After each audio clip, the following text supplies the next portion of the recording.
Good morning, everyone. Welcome to the online study. Today's session, we talk about the design of gusseted base. तो गसेटेड base के design के बारे में आज सीखेंगे। ठीक है, इसमें काफ़ी कुछ सीखने को है।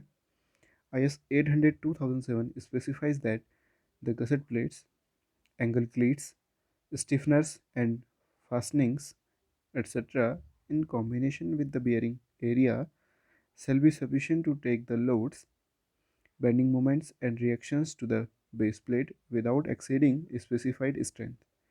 All the bearing surfaces shall be machined to ensure perfect contact. तो ये IS कोड ने स्पेसिफाई किया है जो हम कनेक्शन बनाएंगे वो सफिशिएंट होना चाहिए to take the loads, bending moments and reactions to the base plate without exceeding the specified strength. तो let us start with the steps. Area of base plate, factored load upon the 0.45 FCK. This is the strength या bearing strength of concrete कह सकते हैं इसको. तो area of base plate कैसे calculate करेंगे? जो फैक्टर्ड लोड है उसको हम बियरिंग स्ट्रेंथ ऑफ कंक्रीट से डिवाइड कर देंगे. फिर है assume various members of gusset base.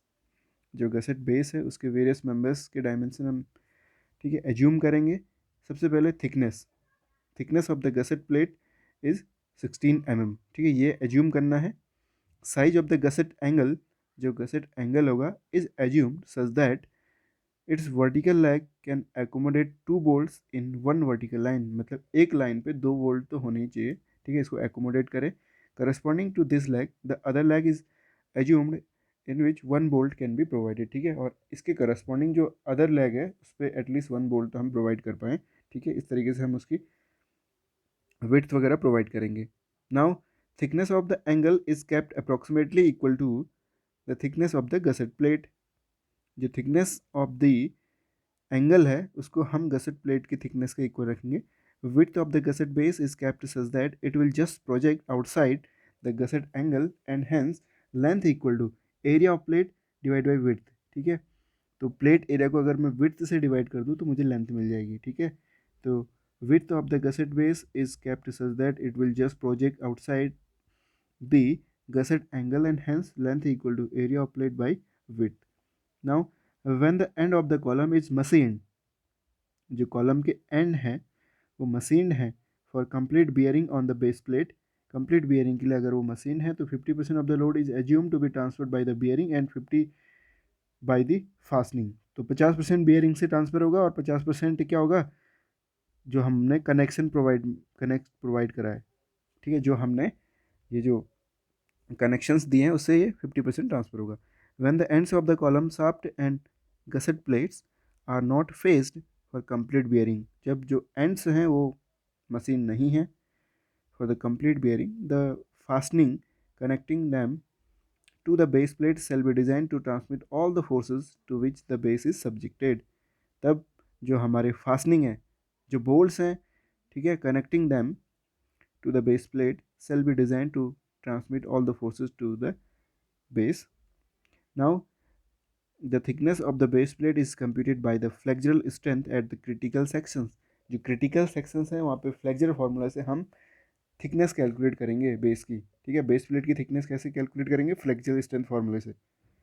कहाँ पे करेंगे? क्रिटिकल सेक्शन पे. आइए क्वेश्चन करते हैं इस पे. डिजाइनिंग का एक क्वेश्चन कर लेते हैं. Design a gusseted base for a column ISHB 350 at the rate of 710 Newton per meter with two plates 450 mm into 20 mm carrying a factored load of 3600 kN. The column is to be supported on concrete pedestal to be built with M20 concrete. तो जो design अ गसेटेड base, तो हमें यहाँ पे section mention है 350 at the rate 710 Newton पर metre with to plates. ठीक है, दो प्लेट्स के हैं 450 mm and 20 mm carrying a factor load of 3600 kN. The column is to be supported on concrete pedestal to be built with M20 concrete. Now the characteristic strength of concrete is 20 Newton per mm square. Area required will be factor load upon the design या bearing strength of concrete. तो यहाँ से आ गया कितना? 400,000 mm square. तो selecting ISA 150 into 115 15 mm angle and 16 mm thick gusset plate. ठीक है, तो हम क्या कर रहे हैं, इस एंगल सेक्शन को सेलेक्ट कर रहे हैं जिसके लॉन्गर लेग की विड्थ क्या है 150 है, और जो शॉर्टर है 115 है, और थिकनेस है 15 mm, and another thick 16 mm thick gusset plate भी हम यूज कर रहे हैं। तो इस डायग्राम से आप देख सकते हैं, this is the column section connected through the cover plate, then the base, then the gusseted plate. ठीक है, फिर उसके बाद एंगल, ठीक है, gusseted angle, then the base plate. ठीक है, ये क्या है, कॉम्बिनेशन है हिस्टेसिस, ये कनेक्शन का, ये कॉम्बिनेशन ऑफ द क्या है, कनेक्शन है। यहाँ पे सारे जितने मेंबर्स कनेक्ट है वो सब सोन है। आप इसको फिर देख सकते हैं, this is the top view of this section. ISHB 350 मतलब overall depth of this section 350 हो गई। 20 mm कवर प्लेट हो गया जो उसके ऊपर अटैच्ड है। 16 mm गसेट प्लेट है जो उससे अटैच्ड है। ठीक है, और दो साइड्स पे क्या है, एंगल सेक्शन प्रोवाइड है। कौन से एंगल सेक्शन प्रोवाइड है, इंडियन स्टैंडर्ड एंगल 150, 115, 15 mm। ठीक है, और बेस प्लेट को पेडेस्टल के साथ जो मैसनरी ब्लॉक है, एंकर बोल्ट्स प्रोवाइड करे हुए हैं कनेक्ट करने के लिए। तो जो हमारा बेस प्लेट है उसके नीचे प्रेशर डिस्ट्रीब्यूशन क्या है, यूनिफॉर्म है, तो यूनिफॉर्मली प्रेशर एक्ट कर रहा है। ठीक है, इंटेंसिटी क्या है, इसको हमने कैलकुलेट करना है। और सेक्शन मेंशन है, X X section, Y Y section, यहाँ पे जो है क्रिटिकल सेक्शन होंगे, यहाँ पे हमें स्ट्रेसेस कैलकुलेट करना है। तो ऊपर से जो लोड आ रहा है कॉलम से वो कितना है, P/2 एंड P/2।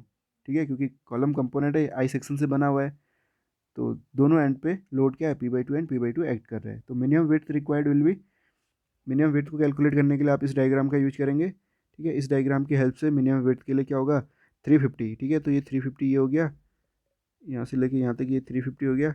फिर सॉरी, ये जो है आपका 350 ये हो गया, इस पर आप ऐड करेंगे 20 mm। ठीक है, दोनों साइड से ऐड करना है, तो कितना हो गया ये, 2 टाइम्स ऑफ द 20। अब फिर है 16 mm प्लेट यूज कर रहे हैं, तो 2 टाइम्स ऑफ 16। फिर है जो हम एंगल सेक्शन प्रोवाइड कर रहे हैं, तो दोनों साइड से क्या हो जाएगा, इस साइड से भी। ठीक है, जैसे ये साइड हो गया और ये साइड हो गया, दोनों साइड से 2 × 115। तो टोटल जो मिनिमम विड्थ रिक्वायर्ड है वो कितनी है, 652 mm। नाउ इसको हम अप्रॉक्सीमेट 700 mm विड्थ कंसीडर करते हैं। तो इससे हम क्या करेंगे, calculate length of the plate. Plate की लेंथ के लिए क्या करेंगे, हम जो ये वैल्यू है इसको डिवाइड करेंगे किससे, 700 से। ठीक है, मतलब एरिया को हम डिवाइड करेंगे किससे, 700 से, तो हमें लेंथ मिल जाएगी। ठीक है, ये लेंथ हमें मिल गई। नाउ जब हमने लेंथ कैलकुलेट कर दी, तो provide the 700 into 600 mm size of plate. तो इस साइज की प्लेट को हमें प्रोवाइड करना है। तो pressure under this base plate या pressure under the base plate equal to, तो 3600 into 10⁻³ upon this area 700 into 600। यहाँ से प्रेशर आ गया 8.57 न्यूटन पर mm²। जब हमने प्रेशर कैलकुलेट कर दिया, नाउ प्रोजेक्शंस ए कैलकुलेट करना है। ठीक है, ए को कैलकुलेट करने के लिए हम क्या कर रहे हैं, 700। ठीक है, 700 क्या है, आप इस डायग्राम से देख सकते हैं, ये ओवरऑल जो है 700 है। ठीक है, इसमें से हमें आप क्या करना है, सब्ट्रैक्ट करना है। ठीक है, सब्ट्रैक्ट कैसे करेंगे, तो 700 माइनस, ठीक है, ए क्या होता है, यहाँ से लेके यहाँ तक की डिस्टेंस ए होगी। ठीक है, ये जो डिस्टेंस है ए है, और यहाँ से लेके यहाँ तक हमें गिवन है 700। तो इसी चीज़ को हमने कैलकुलेट करना है। ए इक्वल टू कितना हो गया, 700 minus bracket 350 plus 20 × 2 plus 16 × 2 plus 2 × 15। ठीक है, 15 क्या है, थिकनेस है, तो यहाँ पे हम 115 नहीं लेंगे, यहाँ पे हम 15 लेंगे। ठीक है, 15 लेने का रीज़न ये है कि हम क्या कर रहे हैं, इसको सेंट्रॉइड से जो हमारा प्लेट का जो एंड है वहाँ तक की जो डिस्टेंस है, वहाँ तक का जो प्रोजेक्शन है वो कितना होगा, 124 mm हो जाएगा। ठीक है, इससे हमने कैलकुलेट करना है। अब हमें बेंडिंग मोमेंट निकालना है सेक्शंस पे, एक्स एक्स पे और वाई वाई पे। आप आइए इस डायग्राम को देखिए, तो ये क्या है, ये जो है बेस प्लेट है, बेस प्लेट के नीचे प्रेशर क्या है, यूनिफॉर्मली एक्ट कर रहा है। तो सेक्शन एक्स एक्स पे pressure calculate sorry moment calculate करना है। तो क्या होगा, आप अगर इसके ऊपर देखेंगे तो कोई लोड नहीं दिख रहा है, फ्री है ये, और बॉटम से क्या आपको यूनिफॉर्मली ये डिस्ट्रीब्यूटेड स्ट्रेस एक्ट कर रहा है, ठीक है।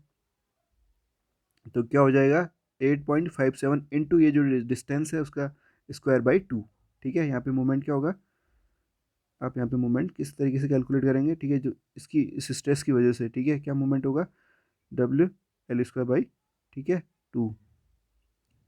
इस तरीके से हम कैलकुलेट कर लेंगे, ठीक है। यहाँ पे जो मोमेंट होगा ये क्या होगा क्लॉकवाइज, ठीक है। और फिर हमें वाई वाई पे भी करना है, तो इसकी वजह से जो मोमेंट होगा ये क्लॉकवाइज आएगा, और जो लोड की वजह से वो एंटी क्लॉकवाइज। तो क्लॉकवाइज एंटी क्लॉकवाइज मोमेंट है कहाँ पे, सेक्शन वाई वाई पे, और एक्स एक्स पे ऊपर से कोई लोड नहीं है तो केवल स्ट्रेस की वजह से मोमेंट जनरेट होगा।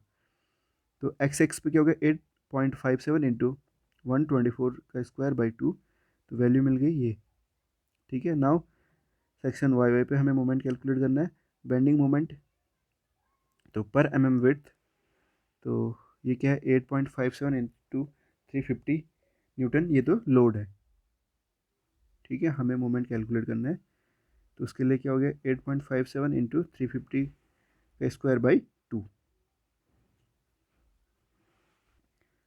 Minus 700 by 2 into 8.57 into 350 by 2 plus 20 plus 16 plus 15 by 2, ठीक है। अब एक बार इसको फिर से देखते हैं। तो सेक्शन वाई वाई पे जो बेंडिंग मोमेंट की वैल्यू है, ठीक है, उसको हम कैसे कैलकुलेट करेंगे, सबसे पहले जो पर एम एम विड्थ जो लोड है पी इक्वल टू कितना हो गया 8.57 इंटू 350 न्यूटन हो गया।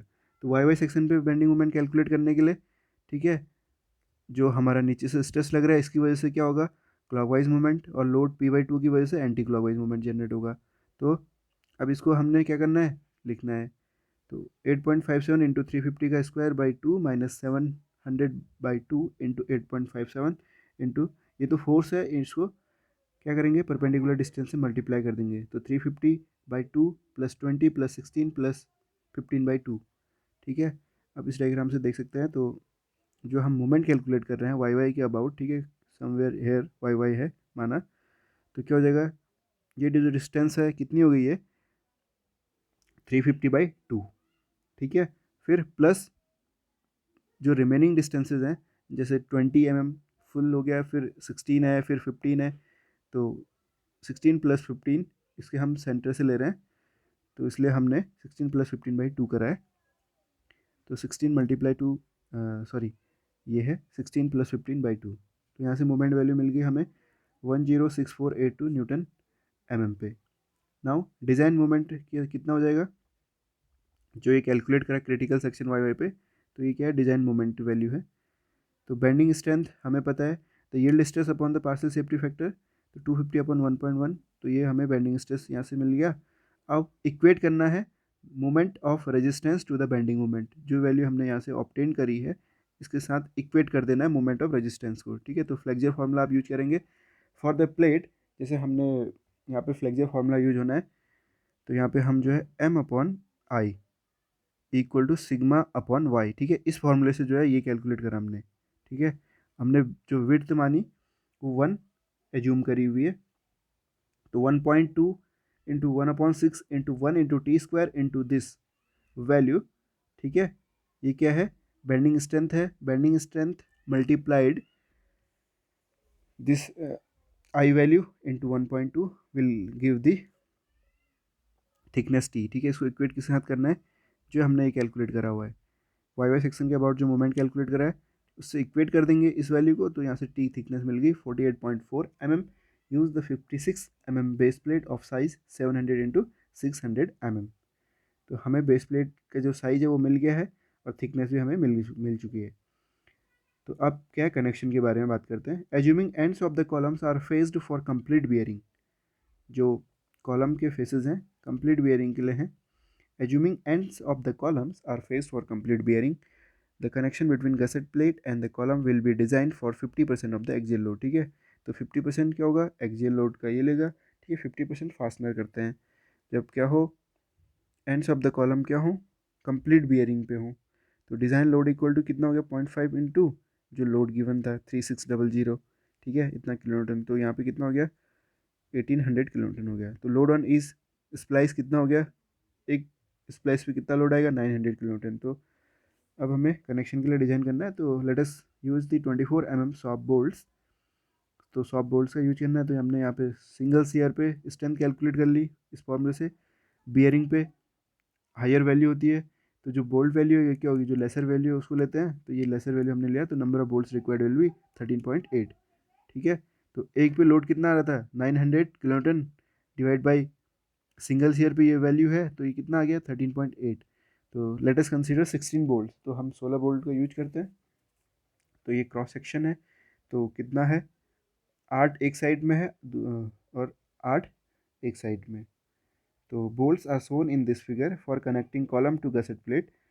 Another 8 bolts to connect cleat angle to the gusset plate. तो ये टोटल बोल्ट्स हैं जिसका अरेंजमेंट शोन है। तो हमने ये कंप्लीट एनालिसिस कर ली है for the designing of the gusset base. ठीक है, इससे पहले जो हमने पढ़ा था designing of the slab base करा, फिर उसके बाद गसेटेड बेस करा। तो गसेटेड बेस में कुछ चीज़ें एडिशनल ऐड हो चुकी है इस पर। तो डिजाइनिंग के लिए हमें कोडल प्रोविजंस ही फॉलो करने हैं। So this is the end of the video. Thank you.